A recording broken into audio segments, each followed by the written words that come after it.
Hi, Kate here from WTI. I'm sorry, is it a little dark in here? Let me fix that. Isn't that cool? These are motorized blinds from GOSMART blinds.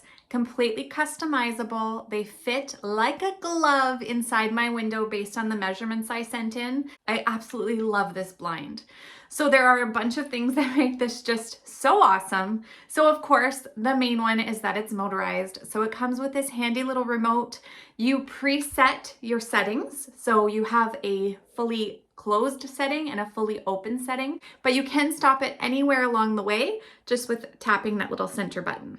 We had no issues setting this up with the instructions that came with it. We did it in just a few minutes. Now, these are the zebra blinds. What I love about these ones is that there is a solid piece of material and then a sheer piece of material.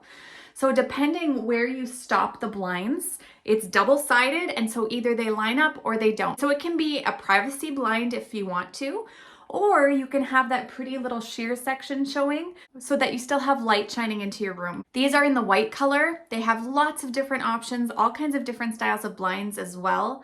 But it was a breeze to customize. I really enjoyed working with this company. Very simple to do, and it just fits the space so nicely. So this is the inside mount. You can have it mount on the outside as well. To mount it here, it was like 2 screws. So simple, really easy. It clicks right in, no fuss. The remote can be mounted on the wall. The other thing that can be set up is your smart devices. So you can actually command this blind to open or close if that's what you choose to do. So if you're considering motorized blinds, this company is incredible to work with. I think you'll be so thrilled with the product, the quality, the way it fits exactly the way you want it. Highly recommend GOSMART blinds. And that's my point of view.